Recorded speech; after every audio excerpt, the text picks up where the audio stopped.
kita gunakan geotagging location base.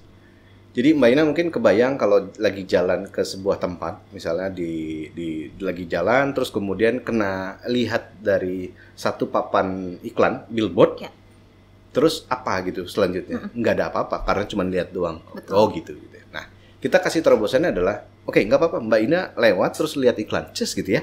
Nah, tapi karena kita udah cap di radius mungkin 2 kilo atau 1 kilo misalnya, jadi siapapun yang lewat dari iklan billboard tersebut, mereka keluar dari radius tersebut, misalnya ke kantor, atau pulang ke rumah, atau nongkrong di kafe manapun, nanti kita akan serang ke handphonenya. Tapi kita bisa lakukan adalah location base-nya juga. Misalnya Mbak Ina pengen menarget hanya kepada si lokasi stasiun Sudirman, atau ingin membentuk ketika cuacanya cerah ataupun panas, maka iklan yang muncul di layar kami itu adalah iklan minuman.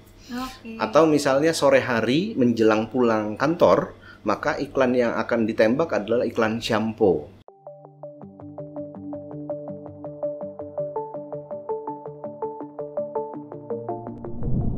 Rekan bincang, kita sudah berada di segmen terakhir bersama dengan Pak Victor Aritonan dari PT Era Media Sejahtera Tbk atau SPACE, dan kita akan menutup segmen ini dengan pertanyaan-pertanyaan yang lebih dalam lagi, yaitu Pak Victor.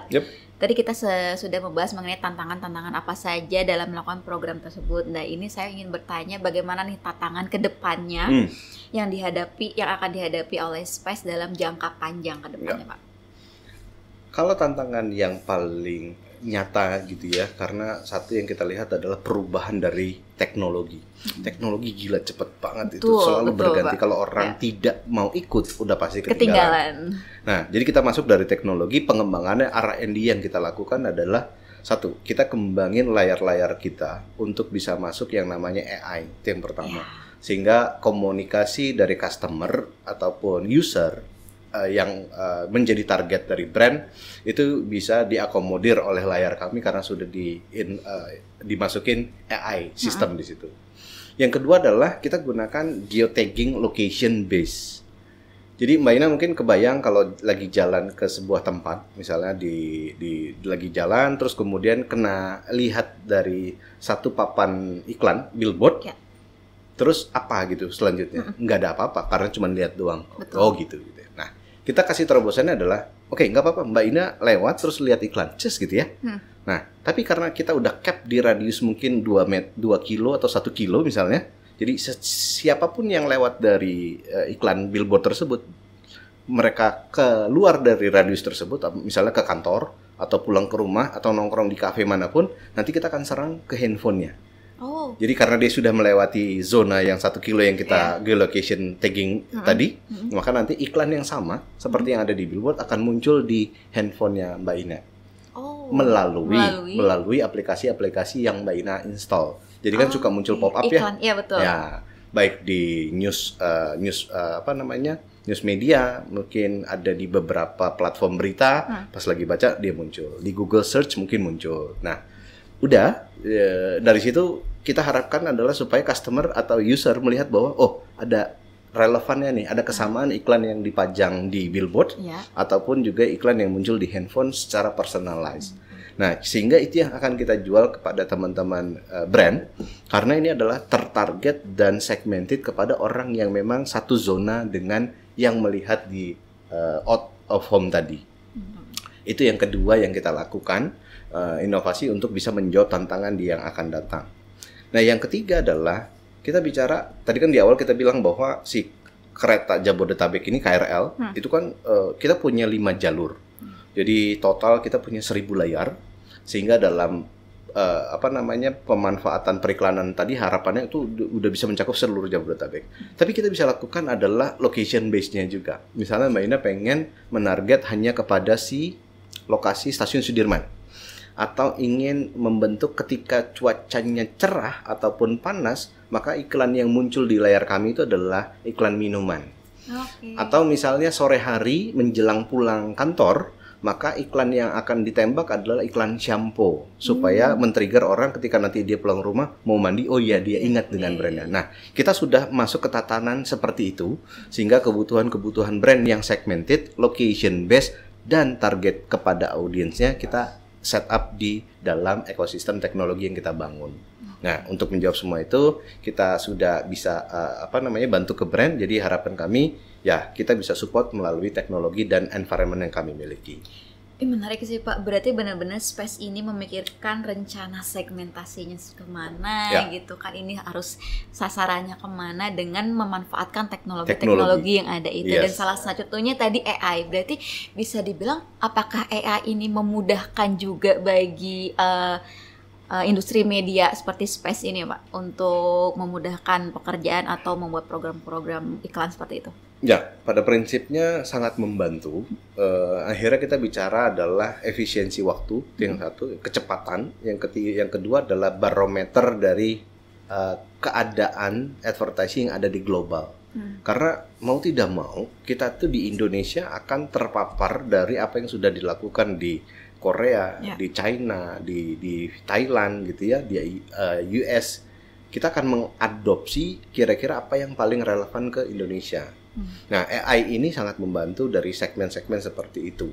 Nah, tapi Mbak Ina mungkin bicara bahwa Pak Victor kayaknya nggak semua deh dari Korea, dari Thailand, dari Vietnam semua akan bisa kita duplikasi di sini. Betul, karena zonanya berbeda. Terus kemudian yang paling penting adalah profil dari customernya atau target audiensnya beda total.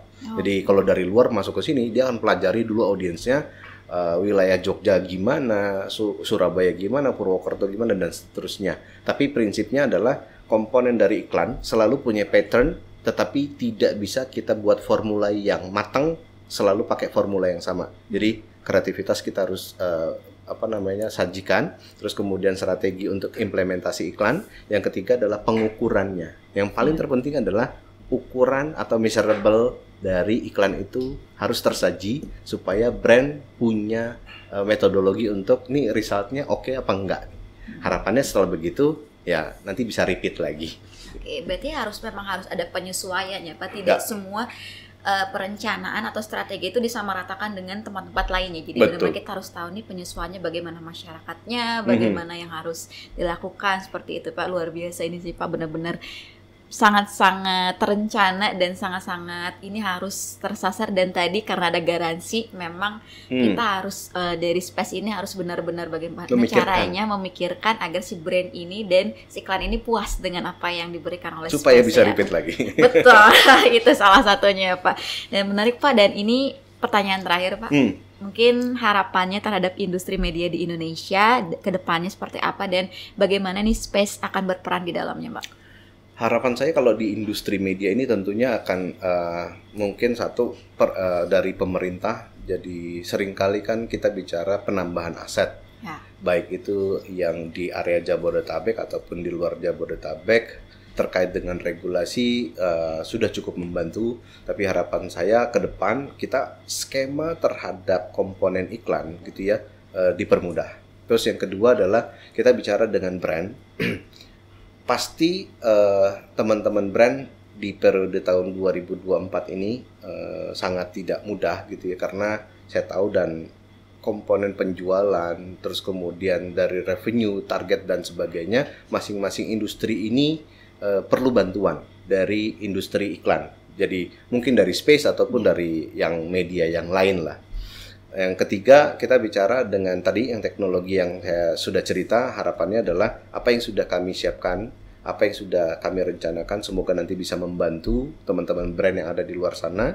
Dan yang mungkin yang terakhir adalah Space juga kita bisa memberikan satu aktivitas service yang bentuknya adalah performance based, sehingga mungkin ada komponen-komponen placement iklan yang kalau tidak tercapai, misalnya contohnya ya tidak perlu ada pembayaran.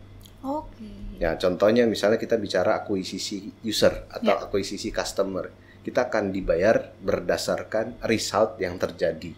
Kalau targetnya misalnya akuisisi usernya 1 juta orang, ya udah kita akan hit. Kalau tercapainya hanya 700.000 orang, ya nanti klien akan membayar kami hanya sebatas 700.000 orang. Jadi kita berlakukan hal seperti itu supaya dari sudut pandang klien juga ada win-win, sehingga nanti komponen iklan atau budget yang sudah mereka siapkan sesuai dengan target ataupun pencapaian yang memang mereka sudah harapkan. Oke, luar biasa. Dan ini kalau misalnya calon-calon brand ingin mengetahui lebih dalam tentang Space, bisa dilihat di mana Pak? Platform apa nih, bisa Pak? Dikunjungi saja di websitenya, ada space.id.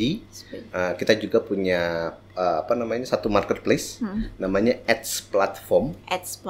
Di situ teman-teman bisa rekan bincang bisa lihat media inventory-nya apa saja, terus kemudian lokasinya di mana, harganya berapa. Sudah tercantum di situ harganya. Terbuka sekali. Semacam marketplace-nya media lah kira-kira. Oke Pak Victor, luar biasa. Ini menarik sekali obrolan kita. Namun segmen terakhir kita sudah di udah selesai ya? Ya nggak terasa ya Pak, karena ini kita bisa bedah lagi sebenarnya Pak mengenai industri media ini seperti apa. Namun kita sudah di penghujung acara, dan sekali lagi terima kasih Pak Victor atas waktunya. Terima kasih juga. Dan rekan bincang, jangan lupa untuk like, comment, and subscribe channel YouTube Asosiasi Emiten Indonesia. Dan sampai jumpa di episode Bincang Emiten selanjutnya.